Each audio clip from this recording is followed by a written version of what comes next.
Now, there's a saying that goes, a penny saved is a penny earned. While I used to completely ignore this and burn all the money I had, I was so glad that I started saving, because what I'm about to tell you is going to completely change your life. Hey everyone, and welcome to the channel. My name is Ila HM, and on November 6th of 2020, I was laid off from my engineering job. And no, this is not a sob story or anything. I don't need you to feel bad for me. But if it wasn't for what I learned and what I did with my finances, I would have been in deep trouble. And I really want you guys to avoid this just like I did. I know there's a lot of videos out there that say do not save money, that you shouldn't save money, and there's other videos out there that say that you actually should. I'm gonna be the happy middle and give you a very balanced way that I did for me to be able to manage my finances. And first, let me convince you to save money. It's very nice when people actually save for a car, for a house, for a phone, or even for retirement. However, people should definitely start saving money for the unexpected, for something that we can never see in a million years. For example, my situation where out of nowhere I got laid off from my job. I know this does not sound as exciting as these financial gurus who tell you, I'm going to teach you how to make $1,000 in 30 seconds. However, this is me being realistic, and this is what I did, and this is what worked for me. Now, I'm going to share with you a saying from the book, The Psychology of Money. He says, every bit of savings is like taking a point in the future that would have been owned by someone else and giving it back to yourself.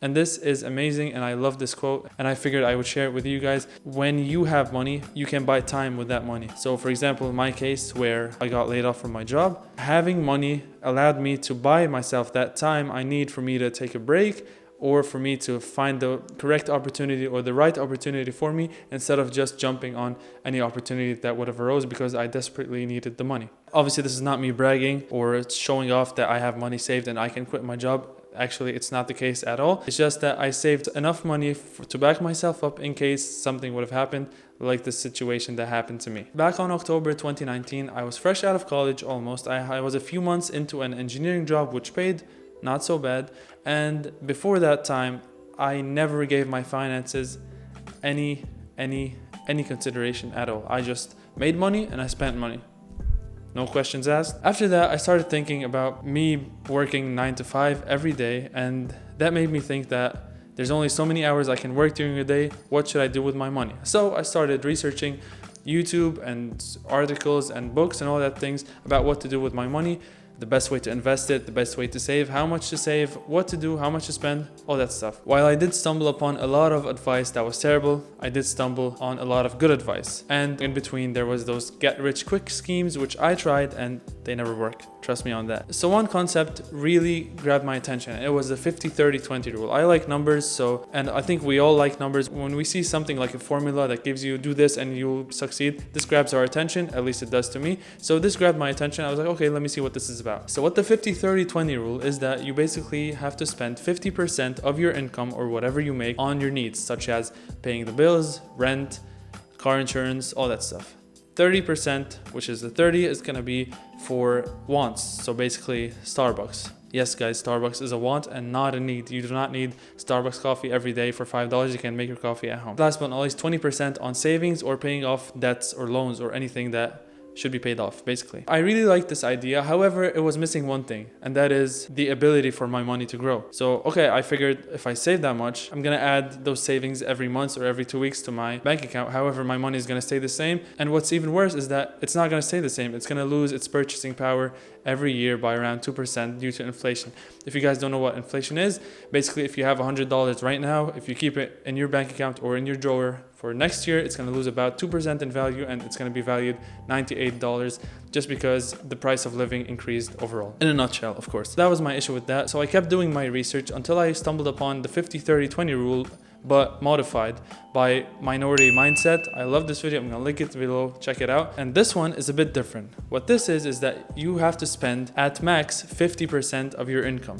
And that means needs and wants, not just needs. So both needs and wants, maximum of 50%. The 30% this time is going to be for investments. So if you want to invest in the stock market, in your own business, in your education, in crypto, whatever, anything that you consider an investment. And the last 20% is for savings. And the goal of this is to save about 3 to 6 months worth of expenses just in case something were to arrive. And then after that, you can slowly shift your savings into investments so your money can grow hopefully in the future. So I went with this one. I love this idea and I wanted to share it with you guys. So What I do is I get paid, I spend up to 50% of that income, I invest 30%. Usually I do it in crypto and Bitcoin, and I spend some of them in my other side businesses that I'm trying to do, and the 20% is savings. Now, after you follow the system and have around 6 months worth of expenses saved in your bank account or in your house or whatever, now you can go on and invest more aggressively. Keep in mind, guys, this system worked for me. That does not necessarily mean that it's gonna work for you. However, you can adjust it accordingly. Let's say you're someone who has a family with kids and responsibilities. Maybe you're not able to spend only 50%, you need to spend 75% of your income.